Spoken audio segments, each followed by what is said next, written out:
Luke and June are driving home. June is wistfully looking out the window, contemplating.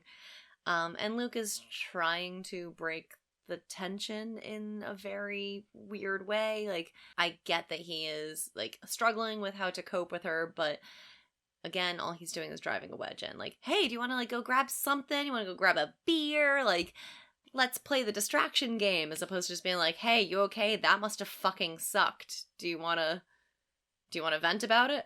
You know what I thought was interesting about what he's trying to do there by like evoking that memory and like appealing to the past relationship that they have in their foundation is that shot of her in the car looking out the window as like, especially at night with all the lights going by. I feel like that just happens a lot in this series. And every time it's usually her really coming off of some terrible scene where something terrible is happening to her and she's trying to process. And when we get those shots of her in the car through the window like that, it's usually her having some kind of fantasy, and it's usually about Luke, or at least escaping whatever reality she just experienced and trying to go somewhere else. So I get what he's trying to do here by distracting her and getting her, because it's what she's always done, but it's just not working for her in this moment. Like, she's not hearing any of it. She's in her own fantasy. Like, her fantasy in Gilead was Luke, but her fantasy in Canada is killing Fred. It's getting back at Gilead. It's revenge. It's all of these things that she's always wanted in Gilead, and now in Canada she's trying to find a way in which she can get them. And I appreciate what Luke's doing. It's just they're just not on the same page. It's not that he's wrong. It's just that he's doing the best he can, but it is wrong for her. It's just not that he would realize it is. Right. Thank you for that. I would have usually been more sympathetic to that. That's a really good point, though, is that usually after these traumatic moments, she would escape into her thoughts, and they are usually affiliated with Luke in some way. So that is any other time that may have potentially worked, but just not this time. I gotta say, I'm glad that she was off on another planet trying to orchestrate how she was going to kill Fred. Because for him to say, you gotta let it go, which is essentially like saying you just gotta get over it, I'm glad that she really wasn't present for that conversation.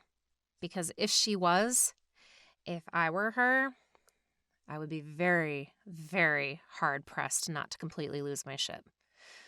That is just not something you say to somebody that has had to endure this kind of trauma. I think that she's actually trying to find her way to let it go by doing what she does. Like I don't think that it even bothers her that he says it that much, because I think she does take it to heart and she's trying to find a way to let it go.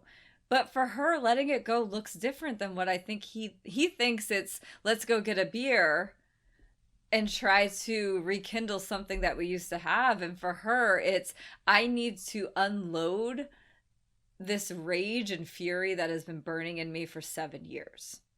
Because this is 7 years of her stifling these emotions with Fred that are just going to come out finally.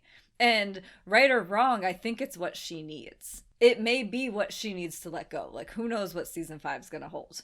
But I think that it doesn't even, I think she's trying to let go. She's trying to let Fred grow. She doesn't want to look at the sky and be instantly brought back to Gilead and Fred in their room in the blue and having to escape that. Like, she wants to be able to go outside and take a deep breath without having Fred on her mind. And I think that all of her actions are with that goal in mind. Whether or not it's going to work for her, I'm not sure.